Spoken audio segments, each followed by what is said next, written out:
İlahiyatçı, araştırmacı, yazar İhsan İlaçık Hocam, Kürsü TV yayınına hoş geldiniz. Merhaba, hoş bulduk. Hocam, Hazreti Yunus peygamberle ilgili bir soru sormak istiyorum. Hazreti Yunus gerçekten balığın karnından mı kurtuldu? Zor zamanlarda edilen Yunus duasının anlamı nedir? Hazreti Yunus kıssasını nasıl anlamalıyız? Evet, şimdi malumunuz Kur'an-ı Kerim'de 23 tane kıssa var. 22 tane de mesel var. Yani mesel benzetme demek. Kıssada geçmiş çağlarda yaşamış peygamberler, bilge kişiler veya Allah yolunda mücadele edenlerin anlatıları demek. Şimdi bu kıssalara nasıl bakacağız? Sadece Yunus kıssası değil, Kur'an'daki 23 kıssanın da bir temel bir mantıkla yorumlanması gerekiyor. Bu aynı zamanda bu kıssaları yorumlama mantığını da ben Yunus kıssasını anlatırken göstermiş olacağım. Peygamberler Orta Doğu'da yaşayan tabiri caizse halk kahramanlarıydılar. Çağlar öncesinden çeşitli kabileler ve aşiretlerde yaşamış. Oralarda belli mücadeleler vermiş. Birçok kabileyi gezmiş dolaşmış. İbrahim örneğinde görüldüğü gibi. Ve halk arasında anlatıları devam ediyordu. Lokman Hekim gibi, Ashab-ı Kehf gibi adı sanı unutulmuş ama hafızalarda, zihinlerde anlatı olarak kalmış, nesilden nesile aktarılım gelen birer halk hikayesi şeklinde ifade ediliyordu. Bunların ilk olarak düzenli kayda geçirişi Tevrat ile oldu. Tevrat yazarları bu kıssaları kayda geçtiler. Halk arasında anlatılan bu kıssaları belli bir maksatla ve bir yeniden Yahudi ulusu inşa etme amacıyla bütün bunların bizim soyumuzdandı diyerek hepsi Yahudiydi, hepsi Yahudi soyundan. Ne kadar peygamber varsa Orta Doğu'da hepsini sahiplenerek bunu Tevrat'a yazmışlar. Bakarsan Tevrat'ta Yahudiler ya bütün peygamber Yahudi yani. Halbuki alakası yok. Musa ve Tek Tanrıcılık kitabının yazarı kendisi de bir Yahudi olan Freud'a göre Hazreti Musa bile Yahudi ve İbrani değildi. Mısırlı bir halk önderiydi. Muhalif bir halk önderiydi. Onun hareketine Mısır'da yaşayan İsrailoğulları, İbraniler de 300-500 kişiyle katıldılar. Ama o binlerce kişiyle Mısır'dan çıktı. Ama daha sonra diğerleri unutuldu. Sadece sanki o, başka kimse yok. Şimdi bu diğer peygamberler için de geçerlidir. İşte bir de Yunus kitabı var Tevrat'ta. Orada da aynı şey yapmışlar. Tevrat yazarları yani hahamlar oturmuşlar bir güzelce Yunus'u sahiplenmişler. Kendi adamları yapmışlar. Kendi soyları yapmışlar. Oysa gerçek böyle değil. Anlatılanların hikayeleri halk arasında geçen hikayelerin birçoğu hurafe, birçoğu yanlış, birçoğu gerçeğe yansıtmıyor. Bunların belki doğrusunu biz nereden biliyoruz? Metin üzerinde çalışmalar yapıyoruz. Karşılaştırmalı okumalar yapıyoruz. Sadece Tevrat'a, sadece Kur'an'a saplanıp kalmıyoruz. Çünkü bunlar Kur'an gelmeden önce, Tevrat olmadan önce de vardılar. Şimdi Yunus Aleyhisselam Ninova'da yaşamıştır. Ninova bugünkü Musul yakınlarında Asur İmparatorluğu'nun baş şehri idi. Asurlular o zaman oraya hakimdi. Asur İmparatorluğu. Asur aslında bu Suriye kelimesinin de köküdür. Suriye Asur demektir. Asur ülkesi demektir. Suryani Asur ülkesine yani Suriye'ye, Asurlulara mensup olan, onların dinine mensup olanlar demektir. Yani bugünkü Suriye denilen topraklar bu ismi Asur İmparatorluğu uzun yıllar orada imparatorluk kurduğu için dağını taşını etkilediği için ve onların baş şehri işte Ninova idi. Bugünkü Musul yakınlarında küçük bir şehir olarak kalan Ninova. İşte Yunus Aleyhisselam orada yaşamıştır. Ve Kur'an-ı Kerim'de de Saffat suresinde, Yunus suresinde çok fazla uzun değil. Kısaca anlatılır. En kısa Eyüp anlatılır. 2 ayet. Ondan sonra Yunus 2-3 ayet. Böyle kısaca değinilir. Hangi bağlamda değinilir? Şimdi oradan girelim. Peygamberimiz Medine'de bir mücadelenin içine girmiştir. bunalmıştır, sıkılmıştır. İşkenceler had safhaya varmıştır. Ambargo uygulanmaktadır. Ve peygamber bu iş galiba olmayacak. Buradan ben çekip gideyim bu memleketten gibi düşünceler içerisine girince balık sahibi Yunus gibi olma. Sabret, diren diyerek ayetler gelmiştir. İlk Yunus'tan böyle bahsedilir. Balık sahibi Yunus. Balık sahibi Yunus. Şimdi buradan giriyoruz. Balık sahibi ne? Bunun böyle hurafeye bezenmiş, mitolojik, mucizeleştirilmiş şekilde anlatıldığını görürüz. Ama bunun bütün kıssalarda olduğu gibi bunun aslı ne? Böyle aslına doğru bir yolculuk yaptığınız zaman karşınıza çıkan manzaralar ve bilgiler şunlardır. Ben bunu araştırdığım için Yaşayan Kur'an tefsirinde de Yunus Aleyhisselam bölümünde uzun uzun bunları anlattım. Kaynaklarının, delillerin hepsini orada kitapları falan zikrettim. Şimdi burada bir televizyon ekranı olduğu için özetini söylüyorum. Balık Asur İmparatorluğu'nda su tanrısı Enki'nin sembolüdür. Balık. Bir su tanrısı var, bir ay tanrısı var, bir gök tanrısı var, bir yer tanrısı var. Suların tanrısı Enki. Aynı zamanda balık Asur İmparatorluğu'nun tanrı devlet sembolüdür. Mısır'daki Firavunların tanrı devlet sembolü neydi? Boğa. Yani bakara. Onları tanrı devlet sembolü olarak görüyorlardı. Nasıl mesela? Bu eski çağlarda çok olan bir şeydi. Hatta hala da var. Ama eski çağlarda çokça var. Kabileler, aşiretler ve imparatorluklar ve devletler hayvan sembolleriyle kendilerini simgeleştiriyorlardı. Onları simge olarak görüyorlardı. Mesela geleneksel İran'ın sembolü arslandır. Pers. Yani Pers, Fars, arslan demektir. Geleneksel Türk dünyasının sembolü bozkurttur. Böyle uluyan bozkurt. Onunla kendini ifade ederler. Rusların sembolü ayıdır. Hava kuvvetlerinin sembolü kartaldır. Fenerbahçe'nin sembolü kanaryadır. Galatasaray'ın sembolü arslandır. Tıbbın sembolü yılandır. Bak bunlar hala sağlık, spor, edebiyat gibi alanlara devam ediyor. Eski çağlarda bu daha çok devletler ve imparatorluklar tarafından kullanılıyor idi. Bunun en güçlü kanıtı Sultanahmet'teki dikili taştır. O Mısır'dan getirilmiştir. Ben bu Yunus ayetleriyle ilgili tefsir yazarken yıllar önce oraya çok gittim geldim dinler tarihçisi arkadaşlarımla. Bu dikili taştaki hayvan figürleri ne anlatıyor? Orada mesela balık figürü var. Kuş figürü var. Anadolu'da yaşayan Hititler sembolü kuş. Ve genellikle askerlere kartal, şahin gibi isimler veriyor. Hani şimdi araba sembolüne dönüşmüş. Şahin var, kartal var, jaguar var. Bunların hepsi böyle hayvan sembolleri. Sanayide, edebiyatta, sağlıkta kullanılıyor ama eskiden bunlar imparatorlukları temsil ediyordu. Şimdi bu en çok Süleyman Kıssası'nda geçer. Süleyman Kıssası'nda der ki Hüttüt'ü göremiyorum. Hüttüt nerede der? Hüttüt Mısır İmparatorluğu, İtit İmparatorluğu'ndan gelerek Süleyman'ın ordusuna katılmış bir subayın lakabıdır. Hüttüt olarak anılmaktadır. Cinler ve perileri onun emrine verdik diyor. Cinler ve periler de Babililerdir. Çünkü Babililer de cin ve perilerle karıncalarla konuştuğu Yunus der. Karıncalar da Sebellerin sembolüdür. Karınca diye bir yerleşim biri var. Oradaki insanlarla konuşuyor. Millet karıncalarla konuştuğunu falan zannediyor. Bu şekilde hayvan isimleri, kuş isimleri eski çağlarda aşiretler, imparatorluklar tarafından temsil ediliyordu. Aradan zaman geçince oradaki şahıslar anılmayıp sadece hayvanlar anılmaya başlandı. Sanki hayvanlar konuşuyormuş gibi, hayvanlarla konuşuluyormuş gibi oldu. Şimdi bu bilgiler ışığında Yunus kıssasını anlamamız lazım. Bu altyapı bu. Arka planda böyle bilgiler var. Bunlar hepsi kaynaklarda geçen bilgilerdir.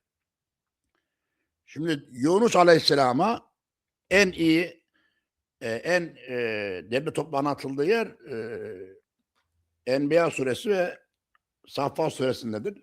Bakın ben orayı şöyle anlattım. Yunus.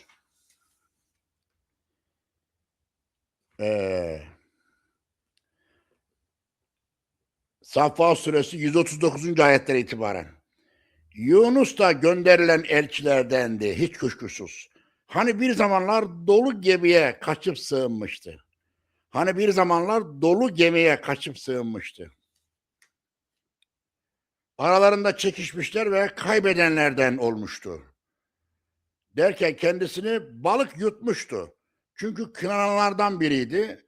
Eğer yüceliğimizi ananlardan olmasaydı kıyamete kadar onun karanlığında kalırdı. Ama biz onu hayli yıpranmış bir halde açık alana çıkardık.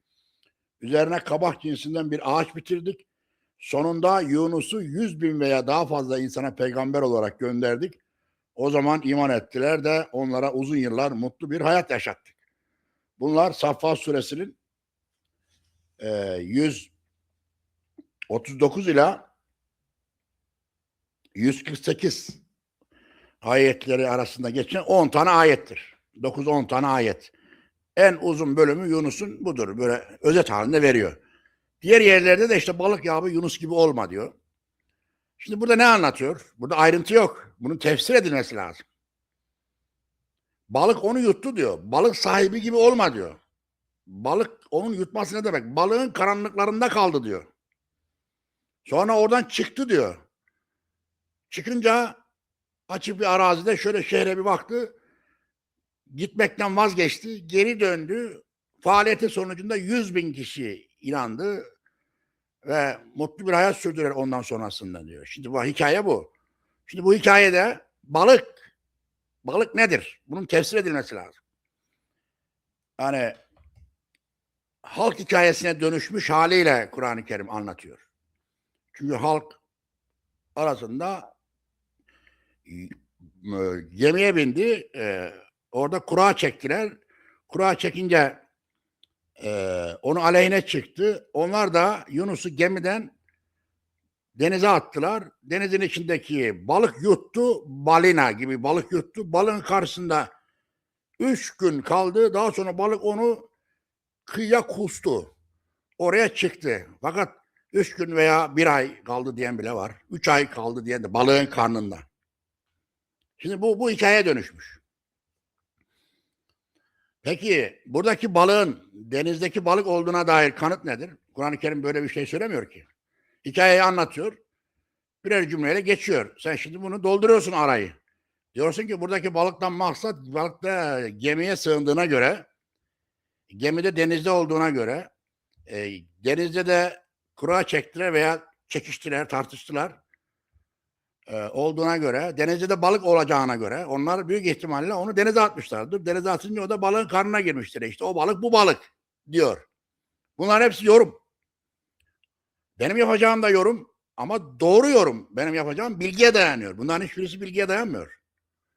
Bunlar böyle olayı mucizeleştirmek için sallama yorumlar. Peki işin bilgisi ne? İşin bilgisi baştan beri getiriyorum. Balık sembolünün Asur İmparatorluğu'nun teoloji ve politiğindeki anlamı. Önce bunu bileceksin. Bunu ben açtım okudum. Yunus Aleyhisselam'ın tefsirini yazmak için 5 cilt Asur İmparatorluğu tarihi okudum. Asurlularda teoloji, Asurlularda balık. Şu anda mesela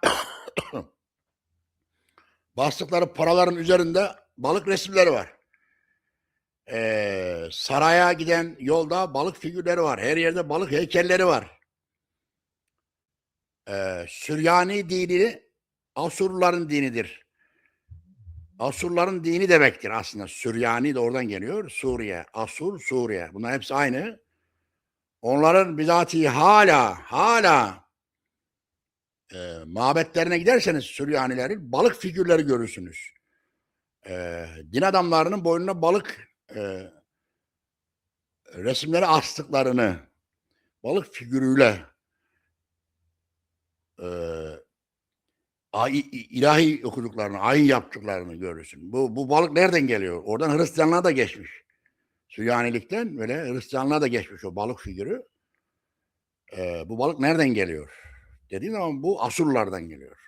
Asur İmparatorluğu'nda balık sembolü tıpkı Sebellerde karınca, Mısırlı firavunlarda bakara, Babillerde cin ve peri, Fenikellerde yelkenli gemiler ve rüzgarlar, Hititlerde kuşlar, Türklerde bozkurt, Ruslarda ayı, Perslerde arslan sembol olarak kullanıldığı gibi Asurlarda balık sembol olarak kullanılıyor. Bu tarihsel bilgidir. Bunu ben uydurmuyorum. Bu kaynaklarda böyle geçiyor. O zaman tefsiri bunun üzerine kuruyoruz. Çünkü açıklama yok Kur'an-ı Kerim başka yerlerinde. Peygamberden, sahabeden bununla ilgili hiçbir açıklama yok. Sadece ortada anlatılan mitolojiler var. O zaman doğru bilgilere dayanmamız lazım. Buradan baktığımız zaman aslında kıssa tabiri caizse cuk oturuyor. Dolayısıyla şöyle olmuştur. Şimdi Yunus Asur İmparatorluğu'nun baş şehri Ninova'da tevhid ve adalet mücadelesine girişince şehrin ileri gelenlerini zalimlikle, tağutlukla, zorbalıkla suçlayınca bütün peygamberler böyledir. Terörist ilan ediliyor. İsyancı ilan ediliyor. Hakkında takibat başlatılıyor. O da baskılardan yılarak Ninova'da terk edip gitmeyi düşünüyor. Kaçıyor. Bir gemiye biniyor ve ülkeyi terk etmek istiyor. Ama gemide onu tanıyorlar. Arkasından adam gönderiyorlar. Tabiri caizse polis onu tanıyor. Sen nereye kaçıyorsun? Sen Yunus değil misin falan diyorlar. Gemide aralarında tartışma başlıyor. Ve onu yakalıyorlar. Kaçmadan gemiden alıyorlar, getiriyorlar. Cezaevine koyuyorlar. Oradaki balık cezaevidir. Balığın karnına girmek cezaevine girmek demektir. Balık tarafından yutulmak cezaevinin karanlıklarına böyle kapatılmak demektir. Karanlıklar, zindanın karanlıkları anlamında kullanılıyor. Hakikaten de cezaevine giden yollar, cezaevinin kendisi, Asur İmparatorluğu'nun sarayına giden arslanlı yollar, böyle iki tarafta arslanlar konur. Hatta şeyde bir Anıtkabir'de vardı böyle arslanlar. Onlar arslan değil, balık. Yani devletin sembolü balık olduğu için meydanlarda, büyük şeylerde, cezaevlerinde, ordugahlarda hep böyle bayraklarda, sancaklarda balık kullanılıyor. O da cezaevine giriyor. Orada balık sembolü, simgesi balık olan Asur İmparatorluğu'nun eline düştü. Onun cezaevine girdi demektir. Orada tutuklu kaldı. Yani bir yere hapsediyorlar. Öldürmek istiyorlar. Tıpkı İbrahim gibi, tıpkı Salih gibi, tıpkı Nuh gibi, tıpkı peygamberin kendisi gibi o da şehirden gidip hicret etmek istiyor. Ne kadar kaldığını bilmiyoruz balığın karnında yani cezaevinde. Asur İmparatorluğu'nun elinde düşmüş. Orada ne kadar tuttuklarını, ne kadar orada kaldığını bilmiyoruz.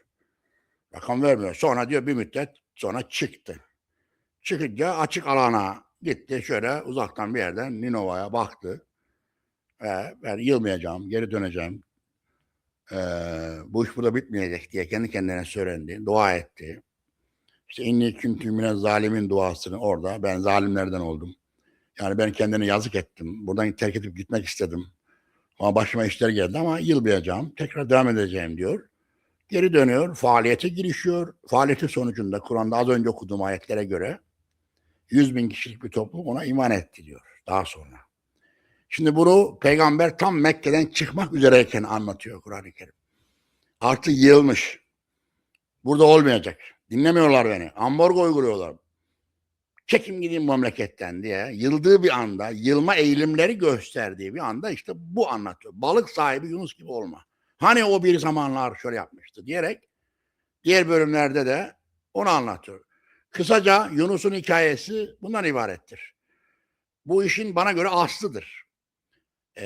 İşin mitolojikleşmiş, mucizeleştirilmiş ve illa peygambere bir mucize lazım diyerek balığın karnına sokulmuş, oradan çıkarılmış, orada 3 gün yaşatılmış gibi anlatılar Yunus'un hikayesi üzerine kurulan halk anlatılarıdır.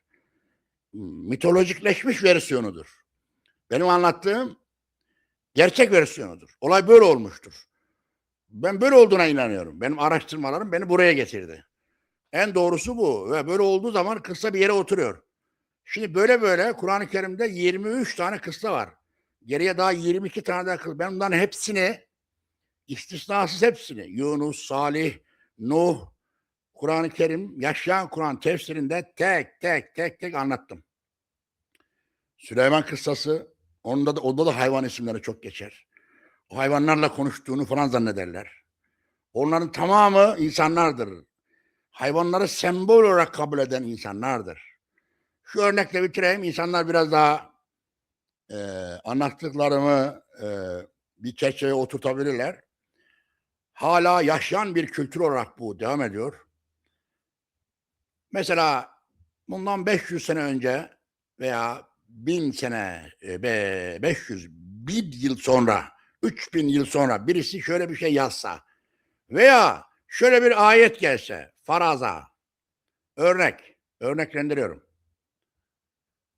O gün kara kartallar sarı kanaryaları yendi, mahvetti. Sildi haritadan. Bu nedir? Kara kartallar sarı kanaryaları sildi. O günkü insanlar, yani 1000 sene sonraki insanlar şöyle tefsir edeceklerdi. Yani kara kartallar havada uçuşuyordu. Onların karşısına sarı kanaryalar geçti. Kartallarla kanaryalar arasında havada çarpışma oldu. Onlar onları geçti, ezdi, biçti, geçti. Çünkü ezdi diyor, sildi diyor. Ya futbol literatürü böyledir, ezdi. Yani kara kartallar sarı kanaryaları ezdi geçti. 4-0. Manşet bu. Spor sayfalarında görürsünüz böyle manşetleri. Ama bunu anlamak için kafa lazım. Bu bugünkü bir gerçektir. Ama o günün artık mitolojisidir. Havada kara kartallar ve sarı kanaryalar arar insanlar. Şimdi aynen böyle. Yunus balığın karnına girdi. Süleyman karıncalarla konuştu. Bunlar o günün gerçekleridir. Bugün için mitolojiye dönüşmüştür. Ortada karınca, balık falan yok. Karınca dediği Sebeliler, balık dediği Asur İmparatorluğu, devlet, onun hapishanesi. Onlar bunu sembol olarak görüyorlar. Ve bu halk arasında yayla, hani mesela 12 Eylül'den önce çok duyardık biz. Aslında hala da oluyor böyle şeyler. Adam slogan atıyor. Diyor ki Maraş Ovası bozkurt yuvası. Ne demek şimdi bu? Maraş'ın ovasında bozkurtlar oluyor mu yani? Kurtlar mı? Kurt murt yok ortada. Ama niye kurttan bahsediyorsun? Ya kardeşim, bir görüş Türklerin Ergenekon'da Bozkurt'un yol göstermesine çıktığına inanıyor. Ve kendini kurtla ifade ediyor. Her yere kurt resimleri asıyorlar. Bütün dernekler, bütün onların bulunduğu mitiklerinde devasa, kimisi hilal resmi yapıyor. Gökteki hilal. İnsanlar gök cisimlerini, yerdeki hayvanları çeşitli zamanlarda, çeşitli şekillerde kendilerine sembol olarak görmüşlerdir. Bunlar din sosyolojisidir. Çoğu ilahiyatçı bunları bilmez. Onların kafası tefsire çalışır. Şu caiz mi değil mi diye çalışır. Din sosyolojisi diye bir şey var. Yani dinleri ortaya çıkaran siyasi, sosyal, politik, jeopolitik imgeler, simgeler, armalar dünyası. Onların o günkü tarihte ne anlam ifade ettiği. Bu da dinler tarihinin bir parçasıdır. Ben buralarla çok ilgilendim. Ve benim için çok yol gösterici oldu. Birçok şeyi açıkladım, izah ettim. Kur'an-ı Kerim'de benim şu anda açıklayamadığım bir Kur'an kıssası yok. Hepsi bu Yunus kıssasında olduğu gibi çok anlaşılır, berrak bir şekilde duruyor. Şöyle denilebilir. O zamanki sahabeler böyle mi anlıyordu? O zamanki sahabeler balık Yunus deyince Yunus'un balıkla bir derdi olduğunu, bir meselesi olduğunu düşünüyorlardı. Yani ne olmuş? Balığın karnına girmiş orada ama orada 3 gün yaşamış veya memleketini terk etmek istemiş. Onun için biz terk etmeyelim diyorlardı ve hakikaten Süleyman'ın yerdeki karıncalarla konuştuğunu falan zannedenler olabilir. Ama bunun böyle olmadığını söyleyenler de var. Mesela İbn Abbas'tan gelen bir rivayette Süleyman'ın mabet yapımında çalıştırdığı cinler kimlerdi diye soruyorlar. mabet yapımında cinleri çalıştırmıştı. Cinler. Cinleri Allah onların emrine vermişti. Ayetini açıklarken İbn Abbas bunlar diyor Babil'den getirilen yapı ustalarıydı, duvar ustalarıydı. Yabancı oldukları için Babil'den geldik için onlara cin, yabancı denildi. Bunu da sahabe söylüyor. Ben bu tür rivayetlerden yola çıkarak diğeri de böyle olabilir, diğeri de böyle olabilir, öbürünü de araştıralım diye bu sonuçlara ulaştım. Yani bunlar öyle kafadan atılmış şeyler değil. Evet, bu usta söyleyeceklerim bu kadar. Hocam teşekkür ederiz. Fenerbahçelileri üzdünüz biraz ama Yani bu dikkatiniz örnek onu tersine de düşünülebilir. Diyelim sarı Evet, kanaryalar kara kartanları ezdi geçti. Manşet yani. evet. Çok sağ Ve olun. Teşekkürler. arslanlar da olabilir. Arslanlar o da Galatasaray. Onlar örnek Evet. olarak verdi. Evet. Espri hocam. Çok sağ olun bilgilendireceğin için. Yeni yayınlarda görüşmek üzere.